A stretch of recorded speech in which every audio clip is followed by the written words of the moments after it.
Je pensais à 5, ça va encore? À 5? Mais non.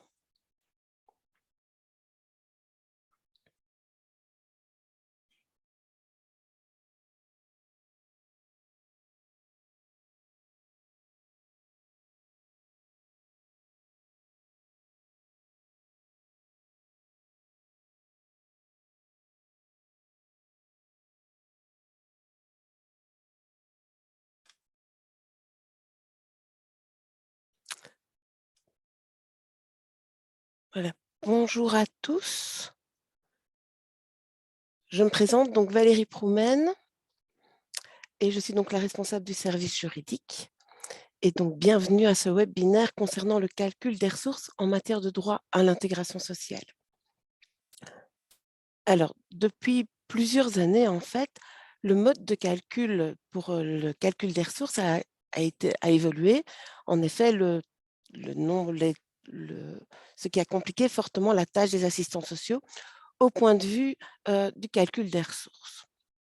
Et donc, c'est pour cette raison, en fait, qu'on a essayé de mettre en place un groupe de travail avec les assistants sociaux des CPS, avec les fédérations de CPS et le SPP Intégration Sociale, afin d'essayer de réfléchir sur comment on pouvait essayer de faciliter ce calcul des ressources. Alors, l'objectif est d'intégrer les nouveaux règles de calcul, de pouvoir avoir un calcul clair et cohérent qui permette une diminution de la charge de travail des assistants sociaux pour leur permettre d'avoir la possibilité, en fait, de pouvoir avoir plus le temps d'exercer sur du droit social, et puis tout en respectant, en fait, les droits des bénéficiaires. Alors, vous avez déjà reçu la circulaire qui est parue en octobre. En décembre, nous avons encore reparu des nouveaux documents qui sont en fait les FAQ que nous avons reçus et les questions que nous avons reçues des CPS et que nous avons remis sous forme de FAQ. Et donc, l'objectif aujourd'hui est en fait de réexpliquer et de expliquer cette circulaire. Alors, comme vous êtes nombreux, puisque vous êtes en tout cas pour l'instant 440 participants, mais vous êtes 580 inscrits, il ne sera pas possible de prendre toutes les questions particulières de chacun, mais il est toujours possible que vous envoyiez votre question à question MIIS. Alors, le PowerPoint et les documents seront disponibles sur notre site et vous pourrez revoir le webinaire facilement. Alors, je vais laisser la parole à mes collaborateurs, à Estelle De Vries et à Arnaud Tirseau, qui vont donc vous expliquer clairement, en fait, toute cette circulaire. Je vous souhaite en tout cas un très bon webinaire. Merci beaucoup. Bien, bonjour à tous et à toutes. Je tenais tout d'abord à vous remercier à mon tour pour votre présence. Je vais partager mon écran pour le PowerPoint. J'espère qu'on m'entend bien. Voilà.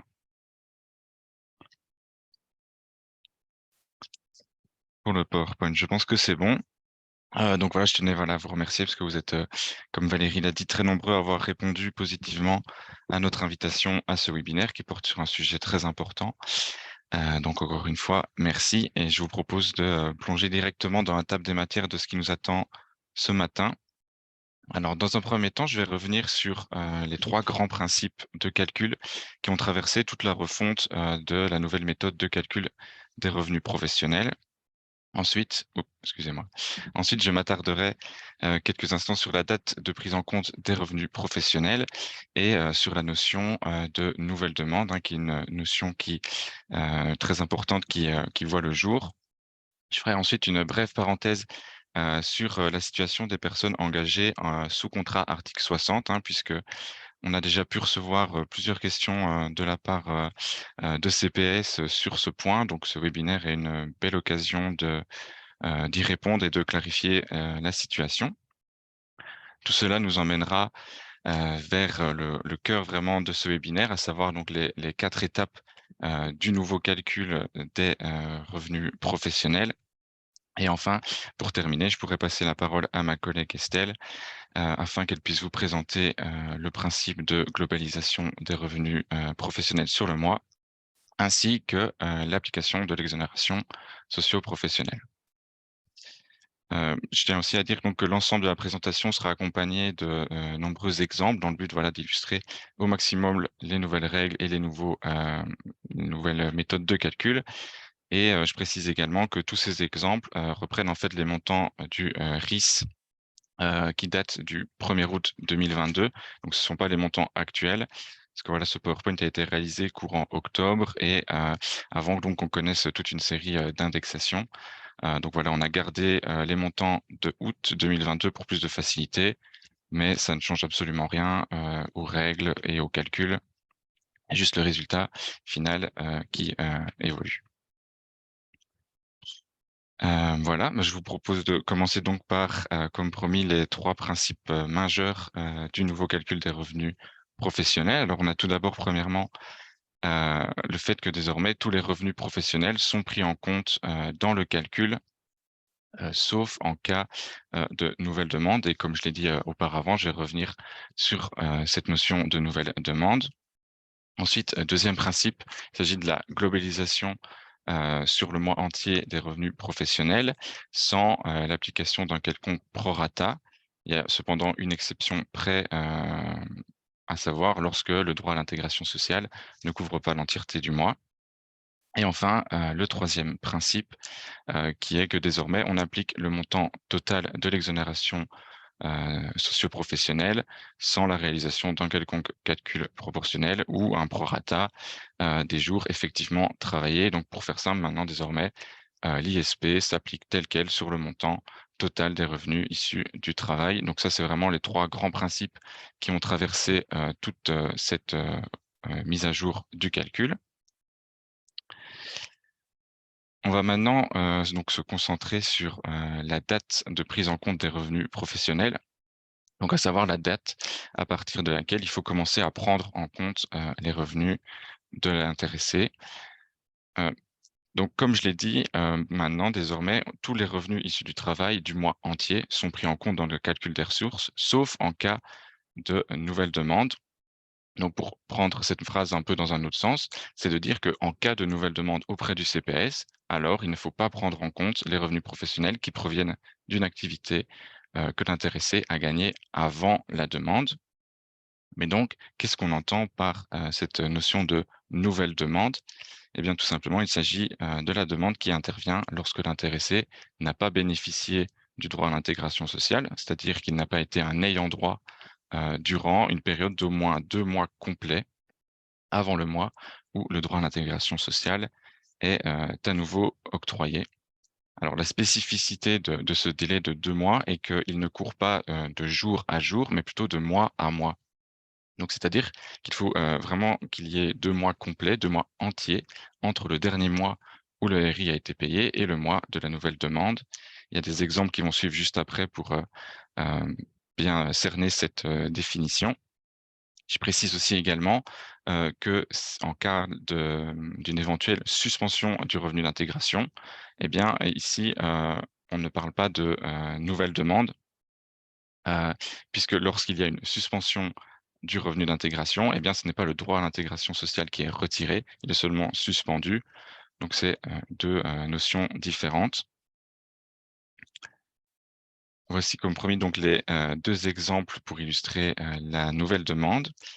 Dans le premier, donc on a une personne qui se voit octroyer un RI jusqu'au 18 septembre, date à laquelle on lui retire, peu importe la raison invoquée.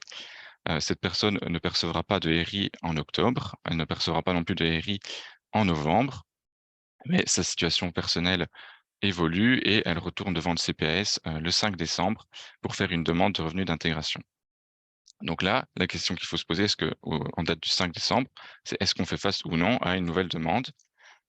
En l'occurrence, oui, c'est une nouvelle demande puisqu'il y a bien 2 mois complets qui se sont écoulés. Donc, il y a le mois d'octobre et le mois de novembre. On fait bien face à une nouvelle demande. Et donc, qui dit nouvelle demande, dit que pour le revenu d'intégration de décembre, eh bien, on ne va pas prendre en compte les revenus professionnels de la personne avant le 5 décembre, date de cette nouvelle demande. Ça, c'était donc le premier exemple. Et le second, le début est identique puisque là, on fait face donc à une personne qui a également un RI qui était octroyé jusqu'au 18 septembre. On lui retire à cette date. Elle n'a pas eu de RI durant le mois d'octobre. Un mois complet s'écoule.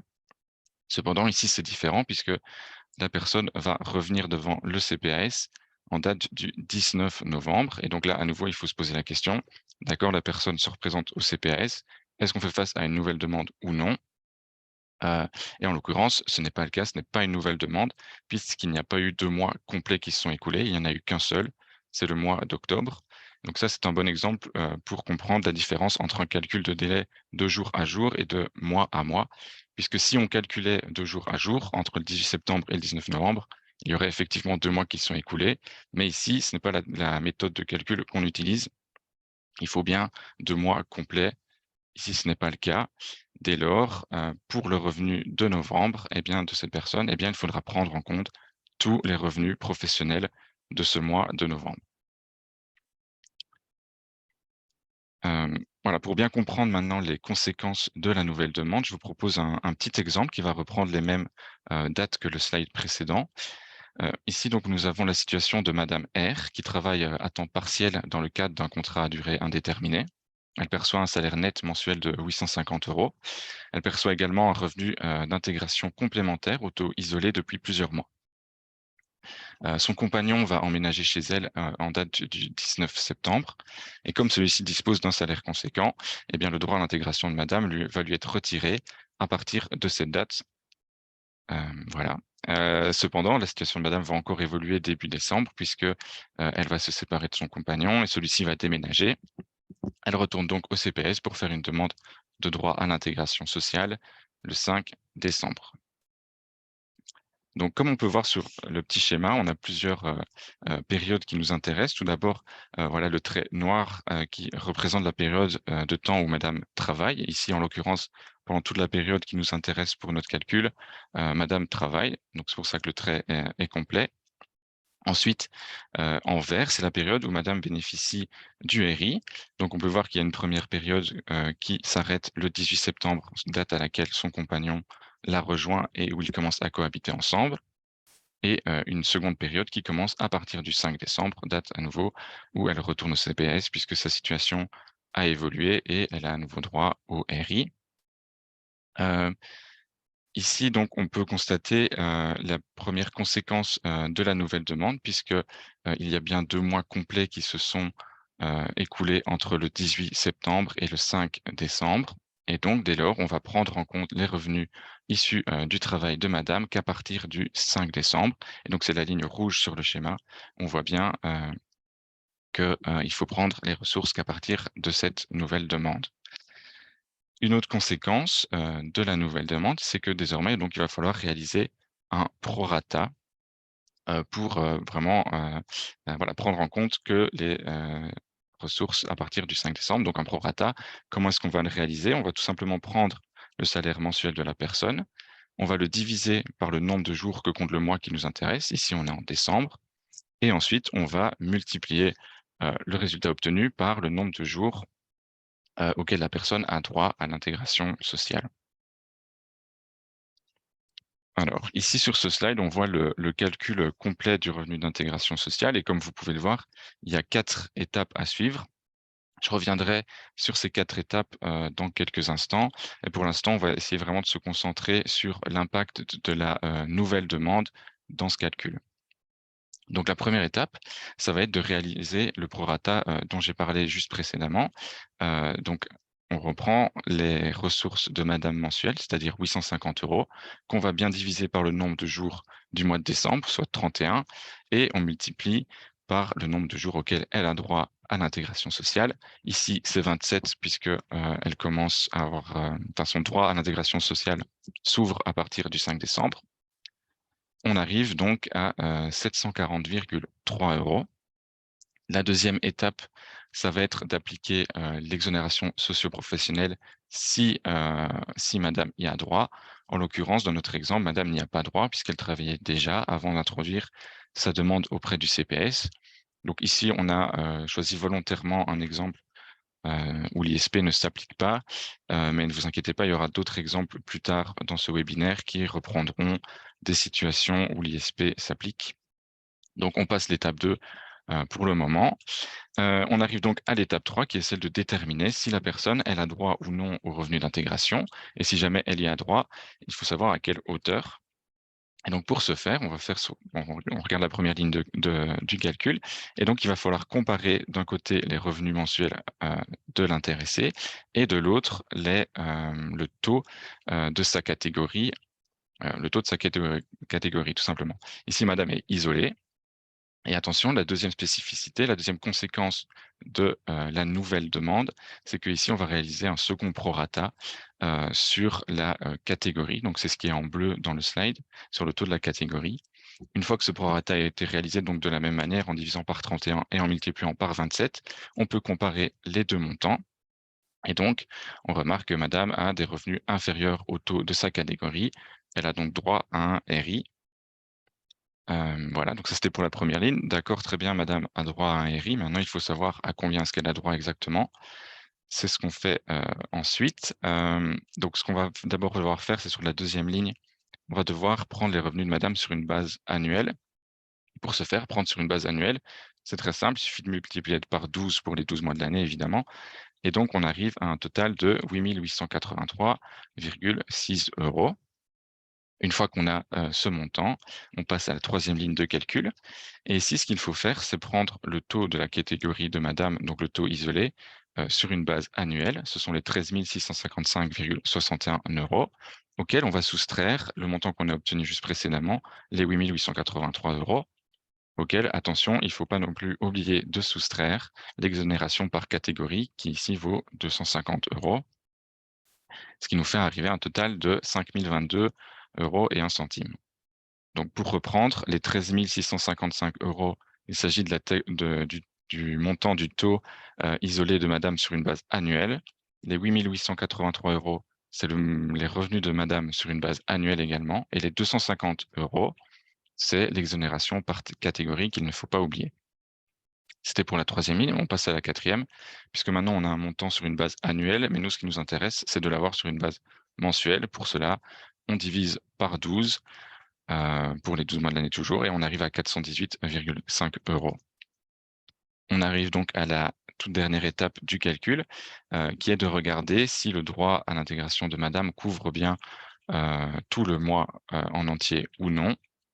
En l'occurrence, ce n'est pas le cas puisque son revenu son droit à l'intégration sociale et donc le revenu d'intégration qui lui est octroyé ne commence qu'à partir du 5 décembre.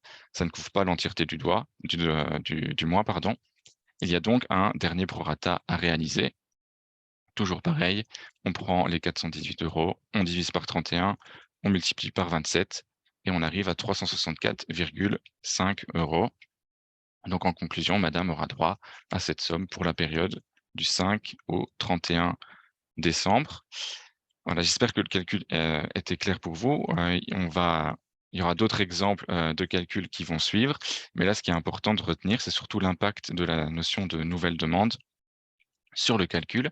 Et donc, cet impact, on peut le voir dans le slide en couleur bleue, c'est-à-dire qu'on a dû réaliser un prorata à la première étape et un prorata à la troisième. Alors, je vais maintenant faire un rapide crochet pour parler de la situation des personnes qui sont engagées sous contrat article 60. Donc, parce que comme je vous l'ai dit, on a déjà eu plusieurs questions qui nous sont parvenues à ce sujet. Et donc, la question est de savoir est-ce qu'une personne qui est engagée sous contrat article 60 et qui, en raison de ses revenus qui sont devenus trop élevés, ne perçoit plus de revenus d'intégration, est-ce qu'elle est encore bénéficiaire du droit à l'intégration sociale, comme on l'entend pour la notion de nouvelle demande ou pas? Et donc, la réponse est très simple, c'est que non, la personne n'est plus considérée comme bénéficiaire du droit à l'intégration sociale, malgré le fait qu'elle soit toujours suivie par le CPS. Alors, quelles sont les raisons qui fait qu'elle n'est plus bénéficiaire du droit à l'intégration sociale? Eh bien, c'est tout simplement que les conditions d'octroi prévues par la loi ne sont plus réunies, et on pense notamment à l'article 3.4 de la loi du 26 mai 2022, qui dit clairement que la personne ne peut, qui nécessite que la personne ne dispose pas des ressources suffisantes Et donc là, dans la situation d'une personne qui est sous article 60 et qui a des revenus suffisamment élevés pour ne plus avoir de RI, eh bien, cette personne, elle dispose des ressources suffisantes. Elle ne rentre donc plus dans les conditions du droit à l'intégration sociale. Elle n'est donc plus bénéficiaire au sens de la circulaire. Et donc, cela a un impact sur la notion de nouvelle demande, puisqu'on peut imaginer une situation d'une personne qui, après avoir travaillé des mois sous contrat article 60 et qui ne touchait donc plus de RI, retourne au CPAS pour faire une nouvelle demande. Eh bien là, il faudra bien appliquer les règles de la nouvelle demande, puisque cette personne n'était plus bénéficiaire au sens de la circulaire. Voilà pour les petites crochets sur l'article 60. On va donc passer maintenant vraiment au gros morceau du webinaire, donc les différentes étapes du calcul des revenus professionnels, qui sont au nombre de 4, comme on a déjà pu le voir juste avant. Donc la première étape sera de prendre en compte les ressources de la personne sur une base mensuelle. La deuxième étape, ça va être d'appliquer l'exonération socio-professionnelle si la personne y a droit, bien sûr. La troisième étape, ça va être de déterminer si la personne a droit à un RI, si elle y a droit ou pas, et ensuite de calculer le montant auquel elle a droit sur une base mensuelle. Et enfin, la dernière étape sera de vérifier si le droit couvre l'entièreté du mois ou non, et si ce n'est pas le cas, il faudra réaliser un prorata. Donc ça, c'est vraiment les 4 étapes de calcul à retenir. Avec ça, on sait tout faire. Je vous propose un petit exemple qui illustre bien ces différentes étapes. Donc, on fait face à la situation d'un monsieur J qui est bénéficiaire d'un revenu d'intégration auto-isolé depuis le mois de janvier. Il travaille en tant qu'intérimaire du 12 au 30 mai, pardon, pour un salaire de 546 €. Il ne dispose d'aucune autre ressource. Monsieur, il rentre dans les conditions pour bénéficier de l'exonération socio-professionnelle prévue à l'article 35 de l'arrêté royal du 11 juillet 2002. Alors, ici, on va bien prendre les 4 étapes une par une. La première, c'est tout simplement de prendre en compte les ressources professionnelles de monsieur sur une base mensuelle. Ici, on fait le calcul pour le mois de mai. Donc très simple, au mois de mai, il a gagné 546 €. On prend 546 €. Deuxième étape, on va appliquer l'ISP si besoin. En l'occurrence, monsieur rentre dans les conditions, on va donc appliquer l'ISP. Pour ça, à nouveau, rien de plus simple, on prend les 546 € et on soustrait 280,31 €. 281 € étant évidemment l'exonération socio-professionnelle. Et on atteint donc le montant de 265,69 €. On passe à la troisième étape. La troisième étape qui est de déterminer si monsieur a droit ou pas à un revenu d'intégration et calculer le montant, ce montant si jamais il y a droit. Pour ce faire, on va d'abord regarder, on va comparer les revenus de monsieur avec le taux de sa catégorie. En l'occurrence, monsieur est isolé, donc il a le taux de catégorie 2. Comme il ne s'agit pas d'une nouvelle demande, ici, on ne fait pas de prorata sur le taux de la catégorie. Et donc, on compare les deux montants. Évidemment, les revenus de monsieur sont inférieurs au taux de sa catégorie. Il a donc bien droit à un RI. Première étape. Deuxième, on va prendre ses revenus, donc les 265 € sur une base annuelle. Pour ce faire, on multiplie par 12, comme auparavant, ce qui fait 3 188,28 €. Ensuite, troisième ligne, on va prendre cette fois-ci le taux de la catégorie de monsieur, mais sur une base annuelle. Donc, ce sont les 13 655,61 €. On va soustraire à ces 13 000 € les revenus de monsieur sur une base annuelle, donc les 3 188. Et on n'oublie pas à nouveau l'exonération par catégorie qui est de 250 €. Pour arriver donc à un total de 10 717,33 €. Donc là, cette ligne, je me répète, les 13 155 €, c'est le taux de catégorie auquel la personne appartient sur une base annuelle.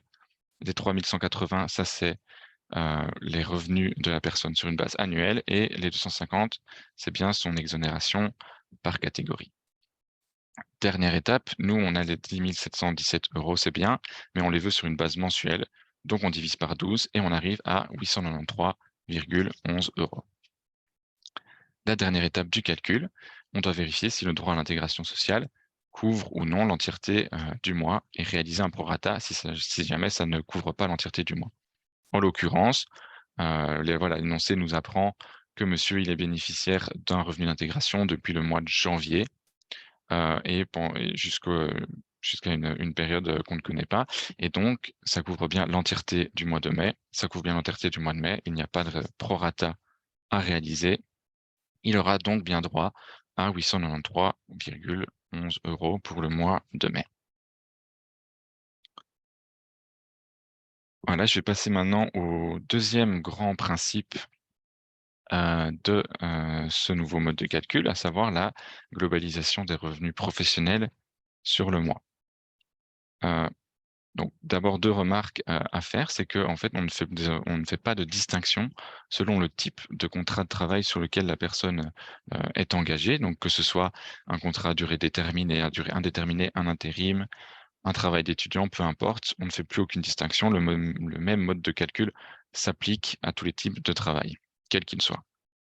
La deuxième remarque, c'est que les différents types de revenus, donc que ce soit les revenus professionnels et les revenus de remplacement, donc par revenus de remplacement, on entend par exemple l'allocation de chômage, eh bien ils sont pris ensemble et ils sont calculés sur l'entièreté du mois. Donc, comme vous pouvez le constater, on a complètement abandonné la distinction qu'on faisait auparavant entre travail régulier, travail irrégulier, ou encore entre travail interrompu et ininterrompu. Cette distinction, elle était assez complexe et elle pouvait entraîner parfois un recalcul des revenus professionnels sur certains mois et donc parfois une révision rétroactive du RI. Et donc, dans un souci à la fois d'un renforcement de la sécurité juridique des bénéficiaires et dans un souci aussi de simplification administrative, la distinction a été tout bonnement supprimée. Je passe à un nouvel exemple qui met bien en avant la globalisation des revenus professionnels sur le mois. Donc ici, on a la situation de Monsieur O, qui perçoit un RI auto-cohabitant, pardon, depuis plusieurs années. Du 8 au 27 janvier compris, il travaille en tant qu'intérimaire et pour cette période, il perçoit un salaire de 400 €. Il va ensuite retravailler dans le cadre d'une autre mission d'intérim du 5 au 24 avril et perçoit également un salaire de 400 €. Monsieur O a déjà bénéficié de l'ISP pendant 3 années, il n'y a donc plus droit, mais il ne peut plus en bénéficier. Alors ici, on va d'abord se concentrer sur le calcul du revenu d'intégration pour le mois de janvier. Et comme on le voit sur le schéma, à nouveau, le revenu d'intégration donc de monsieur couvre toute la période qui nous intéresse, c'est la ligne verte. Il travaille pour une première période du 8 janvier au 27 janvier, donc ça, ce sont les traits noirs. Et alors, ce qui est intéressant, c'est la troisième ligne, c'est les revenus professionnels, puisqu'on va prendre en compte tout le mois de janvier, donc du 1er au 31, c'est la ligne rouge. On va bien prendre en compte tout ce mois, malgré le fait que monsieur travaille que du 8 au 27 janvier, ça n'a pas d'importance. On prend tout le mois. Donc voilà l'énoncé. On va se concentrer donc sur le mois de janvier d'abord. Et on reprend à nouveau nos 4 étapes de calcul, ce sont toujours les mêmes étapes. La première, c'est de prendre en compte les revenus professionnels sur une base mensuelle, parce que ici, c'est 400 € en l'occurrence. Deuxième étape, on regarde si on peut appliquer l'ISP ou pas. Ici, on nous apprend que monsieur O, il en a déjà bénéficié pendant 3 ans. Pas d'application de l'ISP. On passe à la troisième étape, qui est celle de déterminer si la personne a droit ou non au RI et de calculer ce montant, le montant du RI, sur une base mensuelle. Toujours la même chose, on va d'abord comparer les revenus de monsieur avec le taux de sa catégorie. Ici, monsieur est cohabitant. 400 est en effet inférieur à 758. Monsieur a donc bien droit au RI. Ensuite, deuxième ligne, maintenant qu'on sait que monsieur y a droit, il faut calculer le montant auquel il a droit. Et donc, on prend d'abord ses revenus sur une base annuelle. Pour ce faire, toujours pareil, on multiplie par 12, on arrive à 4800. Ensuite, troisième ligne, on va prendre le taux de la catégorie de monsieur, donc la catégorie cohabitant, sur une base annuelle. On va soustraire les revenus de monsieur sur une base annuelle, les 4800 €, auxquels on n'oublie pas d'appliquer, encore une fois, l'exonération par catégorie, soit 155 € dans le cas qui nous intéresse. Ce qui nous fait arriver à un total de 4 458,73 €. À nouveau, on a ce montant, mais nous, on le veut sur une base mensuelle. On divise donc par 12 et on arrive à 371,56 €.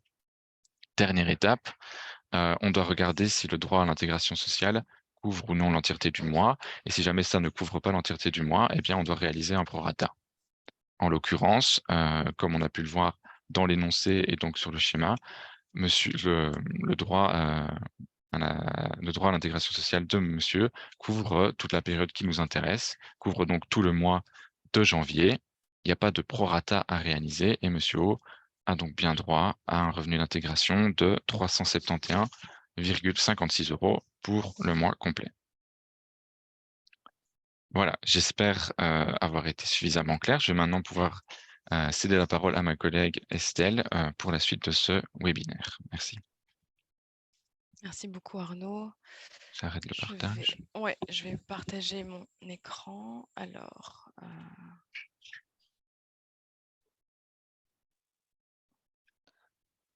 voilà, je pense que tout le monde peut voir maintenant mon PowerPoint en principe. Ouais. Oui, ok, parfait, super. Donc, comme vient de le dire mon collègue Arnaud, donc, vous venez d'aborder donc la globalisation des revenus sur le mois complet. Ça, c'est le grand principe, c'est le principe général, la règle d'or. Le salaire doit être considéré comme se rapportant à la période qui couvre tout le mois. Donc, on prend toujours, en principe, le salaire tel quel sur le mois complet. À ce principe général, on va apporter une petite exception, en tout cas une nuance, une particularité au niveau du calcul. C'est lorsque le droit au revenu d'intégration ne couvre pas tout le mois. Donc, lorsque le droit au RI ne couvre pas le mois complet. Dans ce cas, on va effectuer un prorata à la fin du calcul.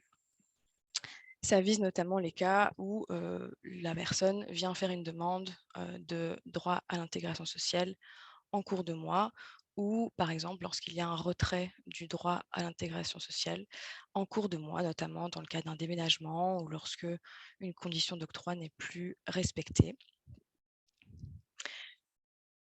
Ici, on va aborder ensemble un exemple, une illustration qui va vous montrer comment réaliser ce prorata à la fin du calcul. Alors, au niveau du schéma, on voit donc c'est Madame Q qui ne travaille pas et qui vit seule avec ses 2 enfants. Elle bénéficie d'un revenu d'intégration en janvier et en février, comme vous le voyez au niveau de la petite ligne verte sur le schéma.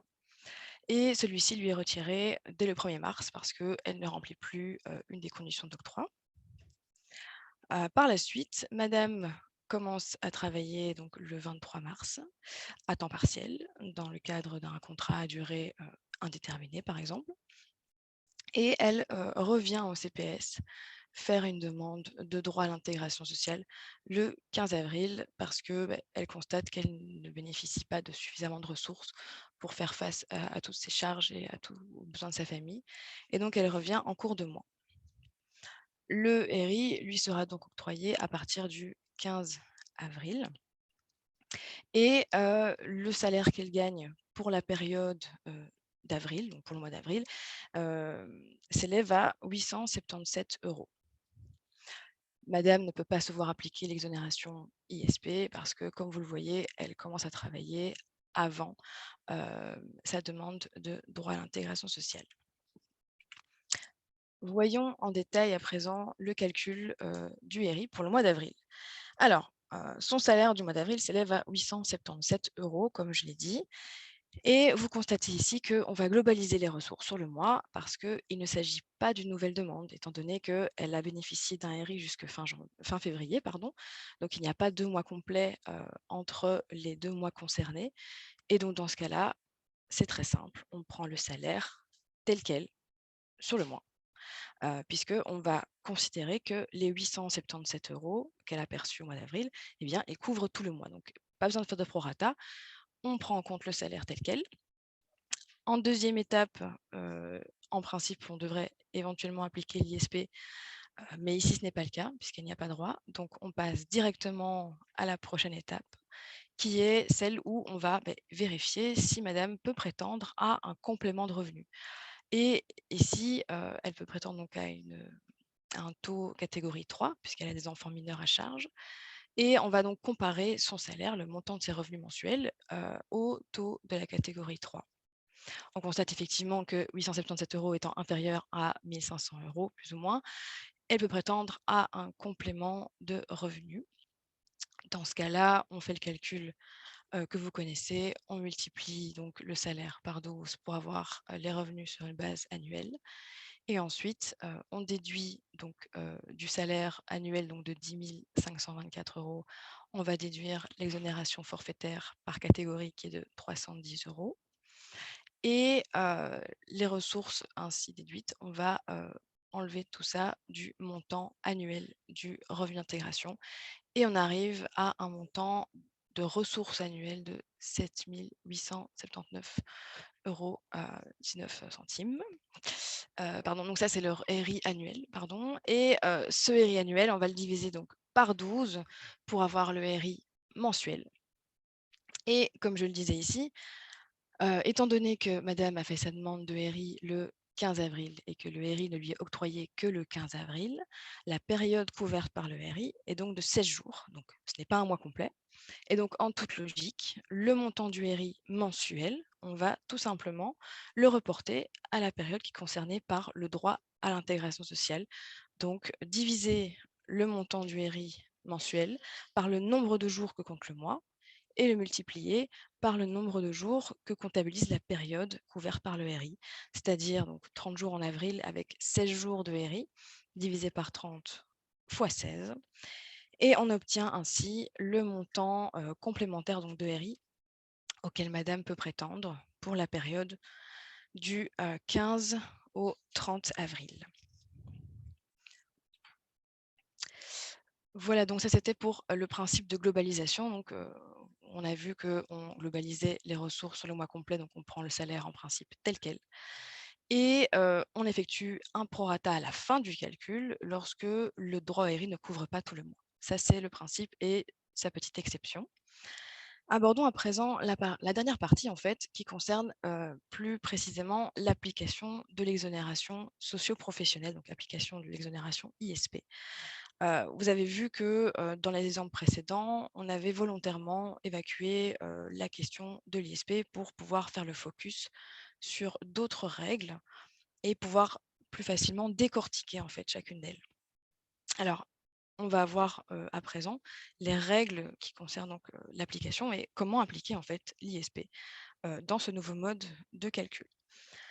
Alors, le principe de base, la règle d'or, de manière générale, c'est très simple, c'est on applique le montant de l'exonération ISP pris tel quel, donc le montant total de l'exonération, qu'on va appliquer sur le montant total des revenus professionnels. Et ce, même si le salaire ne couvre pas le mois complet. Ça, c'est le principe de base à retenir. Et donc, on ne regarde plus du tout la période de travail de la personne. On ne regarde plus quand est-ce qu'elle commence à travailler. Est-ce qu'elle commence à travailler le 10, le 15 du mois? Ah, elle a travaillé que 2 jours, elle a travaillé 15 jours. Peu importe, en fait, au final, le temps de travail, la période de travail, il n'y a plus de discrimination par rapport à ça. On va appliquer le montant total toujours de l'exonération ISP sur le montant total du salaire, quel que soit le jour où la personne commence à travailler. Je vais illustrer ça avec un exemple assez simple où on voit que le RI est octroyé dès le début du mois. Donc, ça évacue déjà tous les problèmes de nouvelles demandes en cours de mois, prorata effectué, etc. Alors, on a donc monsieur D qui fait une demande, donc le RI, le 1er juin, et il commence ensuite à travailler dans le cadre de son nouvel emploi, en tant que salarié dans un CDI classique, le 10 juin.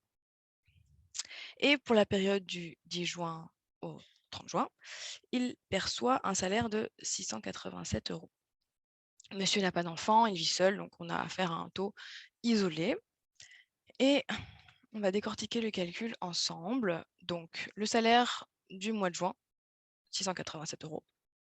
On le prend, comme on l'a dit, tel quel, parce qu'on globalise les ressources. Donc, le salaire pris tel quel. En étape 2, on va appliquer l'exonération ISP. L'exonération ISP, pardon, qui s'applique elle aussi tel quel, avec le montant total qui s'applique. Donc, c'est très simple. On prend le salaire total du mois et on déduit tout simplement le montant total de l'exonération ISP. Ici, ça fait 187 moins 280,31. On a donc un montant de ressources de 406 € plus ou moins. Et ensuite, tout simplement, on poursuit le calcul. Donc là, on va vous vérifier dans un premier temps si la personne peut prétendre à un complément de RI. Ici, c'est bien le cas puisqu'elle a un salaire de plus ou moins 400 € et le taux isolé est de 1 137 € plus ou moins. Donc, elle peut effectivement prétendre à un complément de RI. On poursuit le calcul. Pour avoir les ressources sur une base annuelle, on multiplie le salaire par 12. Ensuite, une fois qu'on a le salaire annuel, on va déduire l'exonération forfaitaire par catégorie qui est de 250 € dans le cadre d'un isolé. Et ensuite, on va déduire le tout du taux annuel complet du RI, ce qui nous fait un montant de environ 9 025 €. Et pour avoir le montant du RI mensuel, on divise par 12 et on obtient 752,11 €. Et étant donné que le droit RI couvre tout le mois, il n'y a pas besoin de faire de prorata à la fin du calcul. Et donc, de manière assez simple, en fait, on obtient directement le montant du revenu d'intégration complémentaire. Vous voyez qu'en fait, par rapport à avant, c'est plus court et c'est plus simple parce que dans ce genre de cas, auparavant, il fallait faire un prorata puisque la personne commençait à travailler en cours de mois, donc il fallait reporter sur un mois complet, ensuite appliquer l'ISP, puis revenir ensuite sur la période. Ici, on simplifie, on prend le salaire et on déduit directement l'ISP. Voilà, ça c'était pour le cas le plus courant, on va dire, la règle de base, le principe de base que vous allez appliquer le plus souvent dans vos dossiers. On va aborder à présent 2 cas un peu plus particuliers. Le premier, c'est lorsque sur un même mois, la personne perçoit à la fois un salaire et à la fois un revenu de remplacement, par exemple mutuelle, chômage, peu importe. Alors, vous le savez, je le répète, mais l'exonération socio-professionnelle ne peut s'appliquer que sur les revenus issus du travail ou issus d'une formation professionnelle. Donc, il ne peut jamais s'appliquer sur des revenus de remplacement, type chômage, mutuelle, etc. Donc, on doit appliquer l'ISP total, mais uniquement sur le montant du salaire total. Vous le voyez à l'écran. On va voir un exemple ensemble qui va illustrer ce cas. Alors, on a donc Madame L qui vit seule, qui est donc un taux isolé. Elle fait une demande de RI le 1er février, que vous voyez sur le schéma. Elle commence ensuite à travailler le 1er mars. Et par la suite, malheureusement, elle tombe malade. Et pour la période du 24 avril à la fin avril, eh bien, elle touche des indemnités d'incapacité de travail, pardon, donc elle touche la mutuelle. Et donc, sur le mois d'avril, il y a donc 2 types de revenus. Il y a du 1er au 23 avril, elle gagne un salaire de 700 € et du 24 au 30 avril, elle perçoit des indemnités de mutuelle pour un montant de 280 €. Donc, on a donc 2 types de revenus différents sur un même mois.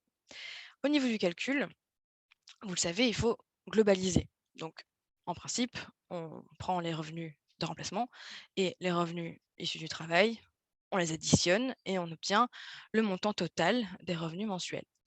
Mais ici, puisqu'il faut appliquer l'exonération ISP et qu'elle ne peut s'appliquer que sur les revenus issus du travail, eh bien, ce qu'on va faire, c'est qu'on va d'abord déduire l'exonération ISP du salaire.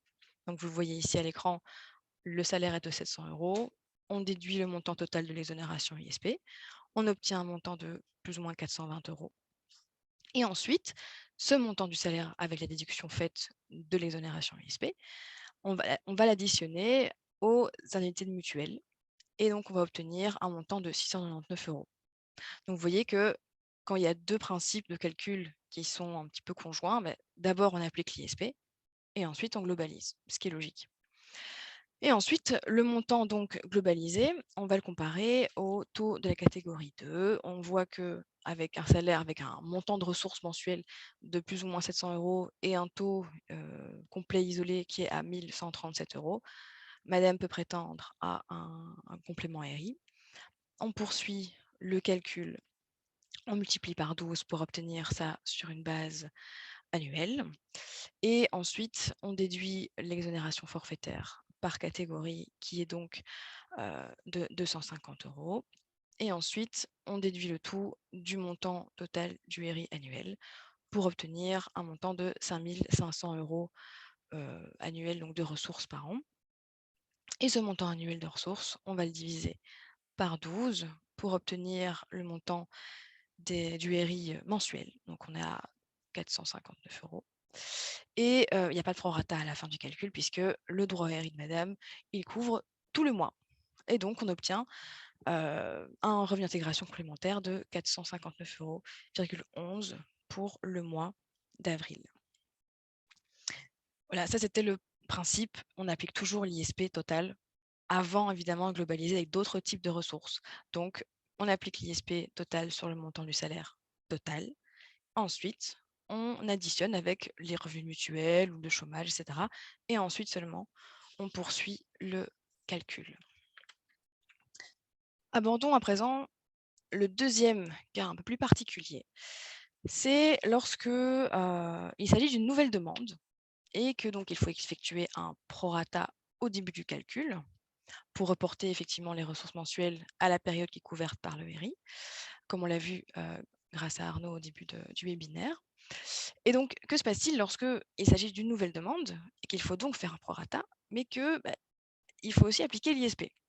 Eh bien, même principe que précédemment, on va appliquer l'exonération ISP avant de réaliser le prorata. Pourquoi?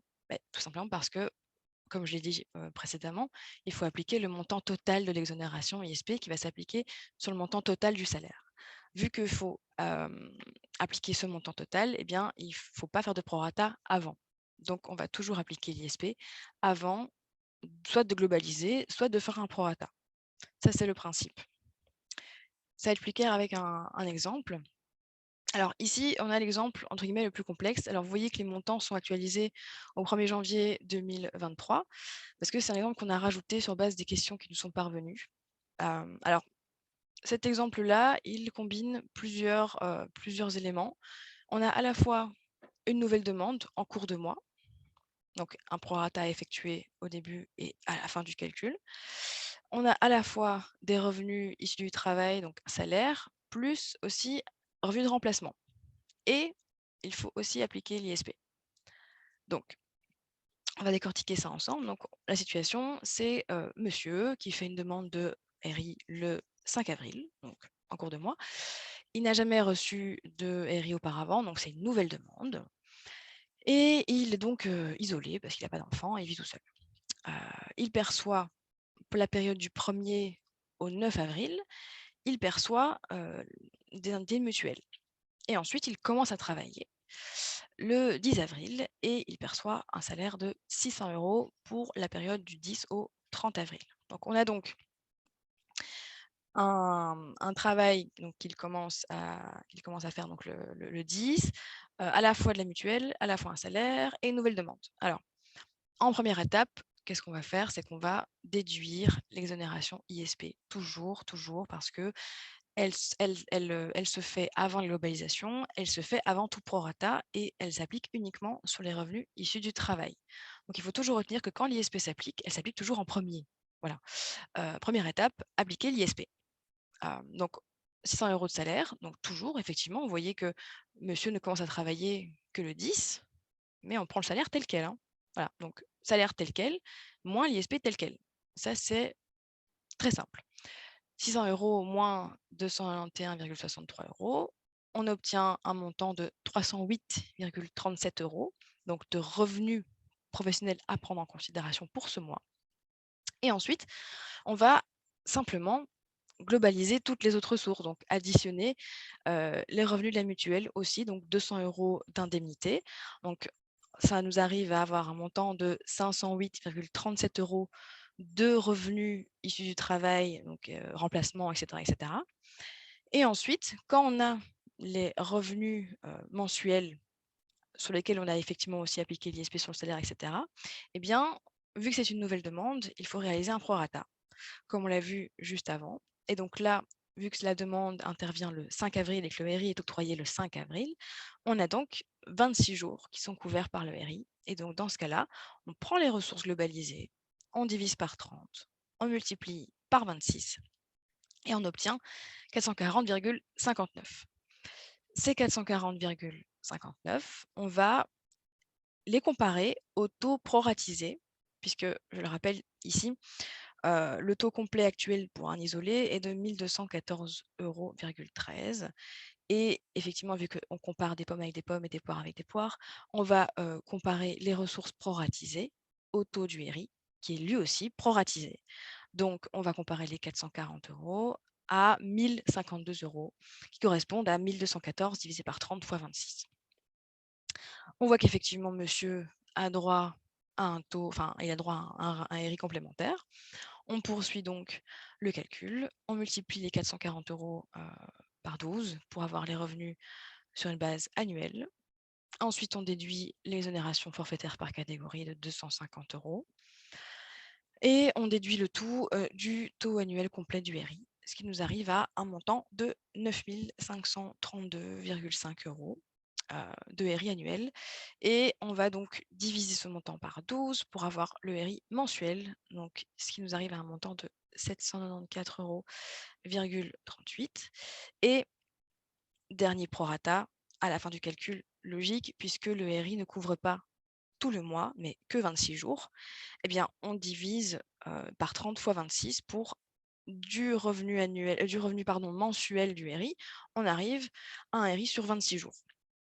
Et donc, on arrive à un montant de RI complémentaire de 688,46 € pour monsieur.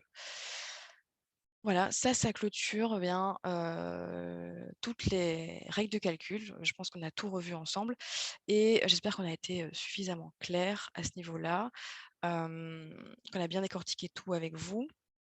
Le secret là-dedans, c'est d'y aller vraiment étape par étape, de manière un petit peu mécanique. Et vous verrez que les cas qui apparaissent en fait les plus complexes sont au final, quand on les décortique, pas si complexes que ça. Je voulais encore simplement dire un mot sur le pécule de vacances, puisque vous le savez, depuis le 1er janvier 2023, donc tous les pécules de vacances qui sont payés à partir de cette date, alors qu'il s'agisse de simple ou de double pécule, qu'il s'agisse du pécule de vacances ouvrier ou employé, c'est pareil, ils sont tous pris en compte comme un capital mobilier. Et je voulais également encore faire une petite précision, parce qu'on a déjà eu la question, là maintenant j'ai vu au niveau du webinaire, mais également par ServiceNow au niveau de notre front office. Quand on parle de récupération du RI, en cas de révision d'une décision, ou quand on parle des ressources des cohabitants qu'il faut calculer, si la période concerne évidemment une période qui est postérieure au 1er janvier 2023, eh bien, les règles de calcul qu'on a énoncées ici s'appliquent bien évidemment. Voilà. Je pense qu'on a terminé. Enfin, en tout cas, moi, j'ai terminé à ce niveau-là. N'hésitez pas à poser également vos questions au front office qui nous les relaiera et on pourra y répondre pour les cas un peu plus particuliers ou qui vous posent encore problème. Voilà, merci beaucoup pour votre attention et votre patience. Merci Estelle et merci Arnaud. Alors, je voulais ajouter, j'ai vu qu'il y avait des points dans le chat. Alors, en ce qui concerne les calculs des ressources des revenus artistiques, je vois que c'est une question. Il n'y a pas de différence, on ne les traite pas différemment, les revenus artistiques, d'une autre source de revenus. C'est l'ensemble des sources de revenus sont calculées de la même façon. Voilà, il n'y a pas de différence particulière avec les ressources artistiques par rapport à d'autres ressources. Alors, deuxième point aussi, on s'excuse de la petite faute sur le calcul, mais comme a dit Arnaud, ça ne change rien à la méthode. Hein. C'est vrai que 700 plus 280, ça fait 980 et non pas 920. Mais ça, c'est vrai, et là, on s'en excuse, mais on va le rechanger avant de le mettre, le webinaire, sur le site. Il y avait aussi des questions sur l'ISP. Les règles de l'ISP en elles-mêmes n'ont pas changé. L'article 35, et je suis d'accord qu'il y a des points peut-être qu'il faudrait changer sur la conception de l'ISP. Ça, c'est une décision du gouvernement, mais nous n'avons pas changé l'article 35. Il n'y a pas de changement de règles au point de vue de l'utilisation. L'article n'a pas été changé, donc il n'y a pas de changement sur ce point de vue-là. Et alors, il y avait encore des petites questions sur le pécule de vacances. Alors, le pécule de vacances, il y a eu beaucoup de critiques sur le pécule de vacances. Donc, résultat, maintenant, il a été accepté. Les CPS ont demandé de le prendre en capital mobilier. Et donc, en effet, il sera pris en capital mobilier, ce qui veut dire, en effet, qu'en décembre, il faudra compenser dans certains pour donner un revenu d'intégration dans le cadre de décembre. Ça avait été décidé dans ce sens-là. Voilà, je pense que nous avons à peu près la plupart des questions. Je sais qu'on va regarder un petit peu ce que vous avez mis sur le chat, parce qu'il y avait des questions un petit peu sur certains points. Je ne sais pas si Estelle ou Arnaud, vous voudriez ajouter un point particulier sur certaines questions qui restaient. Donc, je voulais aussi rementionner sur les articles 60 parce que je vois que ça aussi un point qui gêne. Alors, en effet, quand on met quelqu'un en article 60, vous le mettez au travail, dans la mise au travail. En effet, au départ, il est bénéficiaire du droit à l'intégration sociale et il est mis en article 60.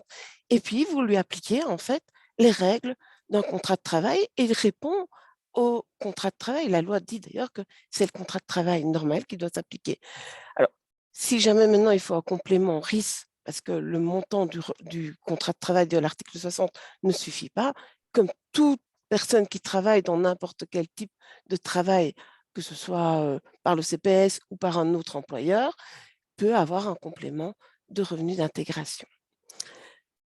Voilà, écoutez, je pense qu'on a à peu près répondu à l'ensemble de vos questions. J'espère que ce sera plus clair. Vous avez vu qu'il y avait des facs qui étaient aussi sur notre site internet. Et donc, nous les mettrons aussi. Vous pouvez poser vos questions aussi par par question MIIS. Nous répondrons directement aux personnes par les questions. Et alors, fur et à mesure, que ce soit avec les questions qu'on reçoit aussi du côté néerlandophone, nous alimenterons aussi les facs. Donc, je vous conseille aussi de retourner aussi auprès de notre site internet. Et là, vous verrez que les facs seront fur et à mesure. Il faut le temps parce que nous devons toujours mettre ça dans les deux langues. Donc, ça nous demande un peu un temps de traduction. Et donc, pour éviter les coquilles, comme par exemple pour le 900, pour le calcul, voilà, il nous faut un peu de temps pour le mettre en ordre. Voilà, j'espère que vous avez donc que ça a été plus clair maintenant. Et je vous souhaite alors une très bonne journée à tous. Et merci beaucoup pour avoir participé à ce webinaire. Merci. Merci, passez une bonne journée.